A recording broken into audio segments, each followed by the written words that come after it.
This is News Talk 95.1 FM, 790 AM KFYO. I'm Matt Martin. We also have Dave King. And right now we're going to the phones with Dr. McCord. Dr. McCord is the superintendent of Frenship ISD. Dr. McCord, how are things going?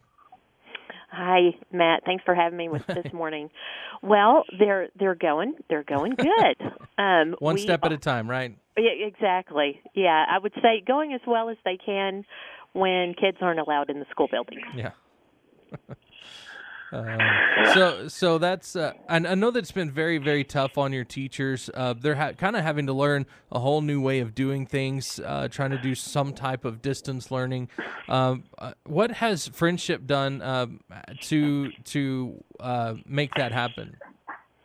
Well, from the teacher perspective, most of our teachers, have some experience with distance learning, particularly our secondary teachers.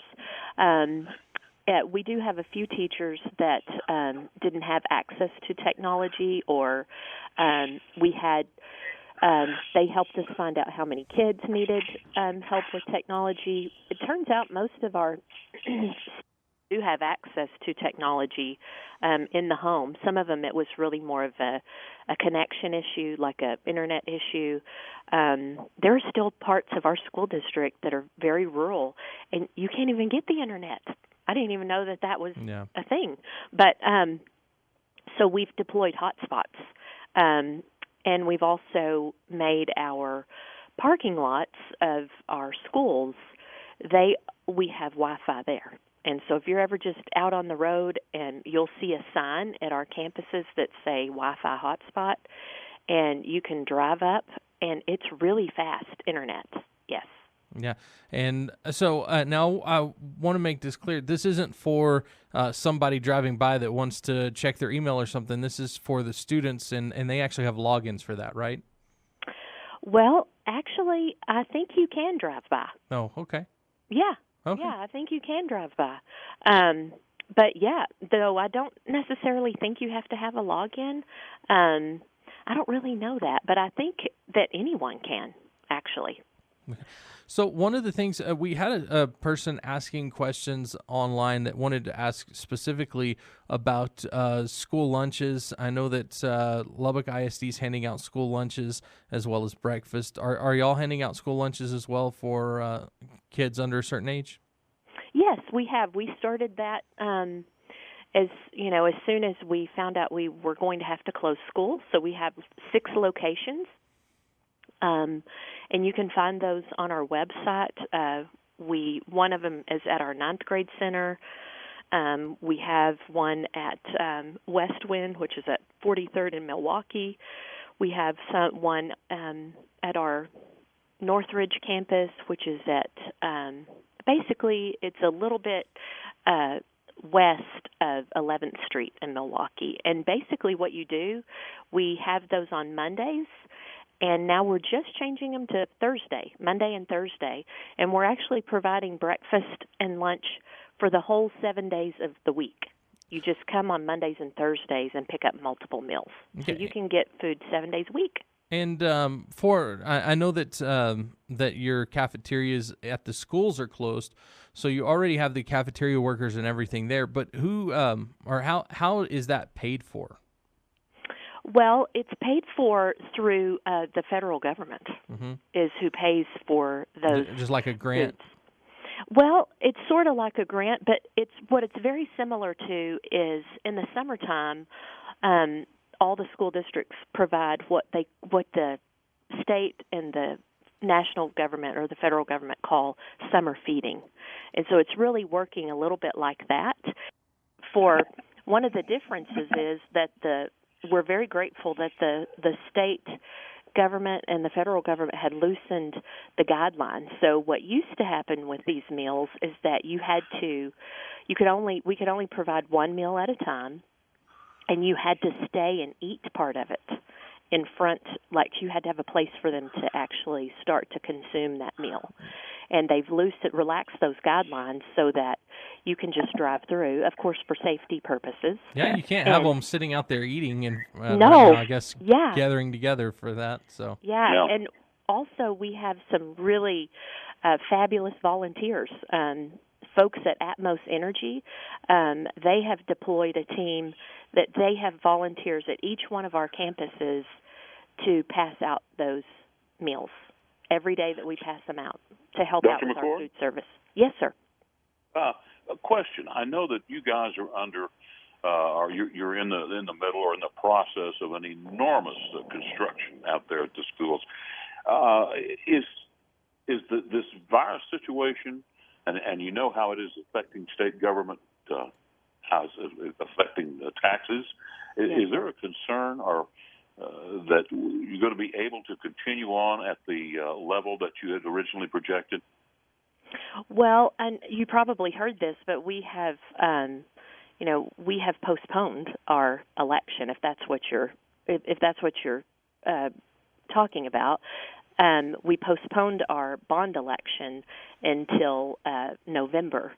But in terms of the growth that we see, it's really just we're still enrolling kids, and like most people, it's really too soon to tell. We're continuing to see construction coming up on Milwaukee and other places, and homes continue to be built. The neighborhood that I live in, they're very busy building.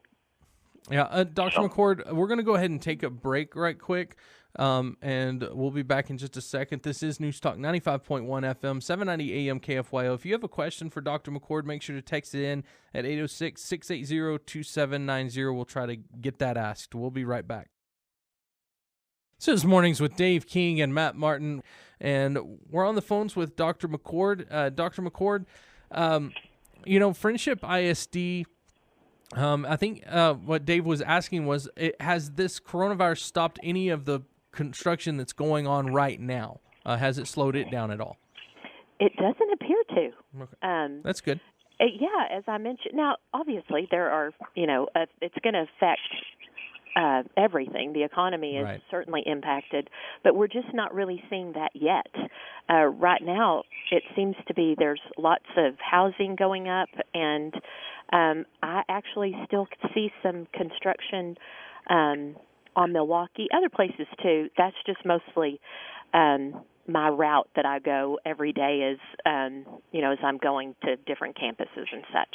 So at Frenship ISD, are they talking about how to reopen the campuses next semester, what it's going to look like, and then even like schedules of events that may be canceled, like football games and whatnot?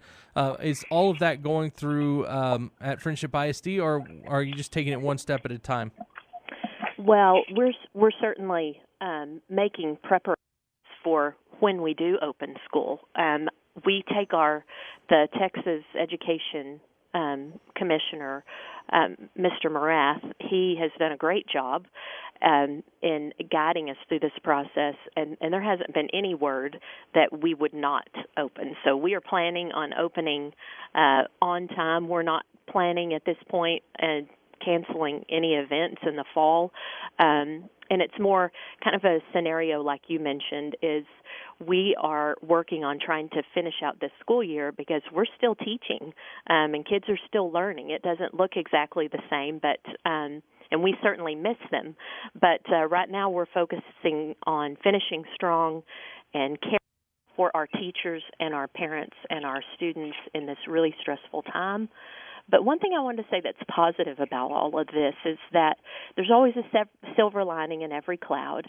And I think that Lubbock, Frenship, all of us have a unique, probably once-in-a-lifetime opportunity to show each other how much we care about each other and to serve each other. And I have really seen that in Lubbock, in our teachers and our parents. And that's the silver lining in this dark cloud. Very good. I wonder, do you think that sporting events are going to come off as planned? Are you really expecting them to come off as planned this fall when school resumes?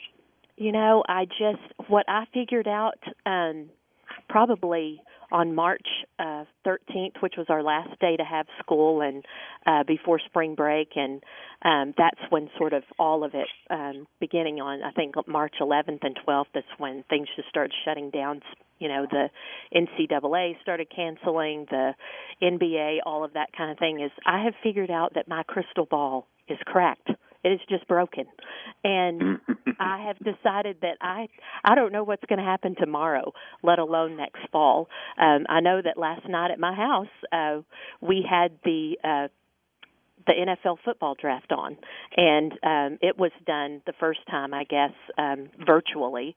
And so I just don't know. I mean, I can't imagine that we wouldn't have extracurricular activities. That's a big part of education because it allows kids to make connections. And you guys know this as much as I do, that as human beings, we're wired for connections and not just through technology. I'm thankful for technology, but I know that we will have extracurricular activities if there are some sort of adjustments that need to be made for safety. Then we're going to do whatever we have to do so that kids can participate fully in education. So, Dr. McCord, we have a texter this morning who's asking about graduation ceremonies. Okay, and we'll get to that after the break, Dr. McCord. We do want to ask you about graduation and how all that's going to work after the summer, but we have to take a quick break. I apologize. We'll be right back with Dr. McCord from Frenship ISD. This is News Talk 95.1 FM, 790 AM KFYO. We're going straight to the phones with Dr. McCord, Superintendent of the Lubbock, Frenship ISD. I apologize.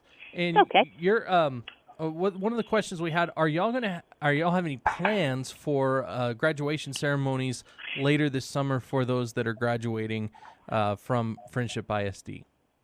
Yes, sir. We're going to try to move heaven and earth to make sure that we have some sort of graduation ceremony. What we want to do is have it in person. We really, a last resort would be some sort of a virtual graduation. So the United Supermarkets Arena has been great to work with us. They've reserved dates for us in June and in July in the event that this continues that long. But the other sort of contingency plan that we're putting together, and please, everyone, you know that this changes minute by minute, but these are the plans that we're making, is if, an outdoor venue is considered in these times safer because you're not in a closed-in space. We're developing a contingency plan to have graduation at People's Bank Stadium. And now we would have to put a lot of safety measures in place, like spacing out the graduates. We'd put them on the field. I don't know if any of y'all saw, I think it was the Air Force Academy that had a graduation. And so we've gotten some tips from them. It was an outdoors graduation. Yep. And so the other thing about that is we have to get permission. The governor is going to have to relax some of those controls. We could get an exemption to have it. So those are our plans. We have a plan A all the way to about a plan Z to try to recognize these graduates. It's a very, very important milestone, and they've already lost a whole lot of their high school experience of their senior year, and we're just going to do everything that we can to make it happen. So, and that's great. Now, is there any issues that y'all are having with people? I mean, I know that there were still quite a few months there. Are there any students that aren't doing the schoolwork or may not go on to the next grade for some reason because of this distance learning? Are y'all having any issues with that? No, we're not. It's amazing, actually. Mm-hmm. It's amazing. So it's a testament to our staff and the parents. But one of our sole missions when this started was we've got to make sure that our kids are okay, our wellness. we've got to make sure that we provide a lot for them. Nothing against parents provide a lot too, but we all know that there's a certain percentage of the population that really relies on the school system, not only for their meals, but this happens to be Child Abuse Prevention Month. And so oftentimes it's teachers and school officials who recognize the signs of that. So we're missing that. So we are connecting with every child every day. And if we can't get a hold of them after a few days, we go to their home, police officer. Yep. And so we're making sure that they're well. And we also relaxed our grading policies. So if you're a parent out there or a student, keep doing the work. As long as you participate, you're going to go to the next grade, and you're going to graduate high school. We've got about a minute left. Is there anything that you want to talk about or put out there? I would just say that I would want people to have hope. Just thank you for the opportunity to let us serve you and your families. If you need something, call us. We are available by telephone. Every one of our principals is available by phone, or our teachers. If there's something we're doing that we need to do differently, let us know. But it really is our privilege to serve our families and our students, and keep the hope. It's going to get better. All right. Thank you so much, Dr. McCord, for coming on, Superintendent of Frenship ISD. We'll be right back.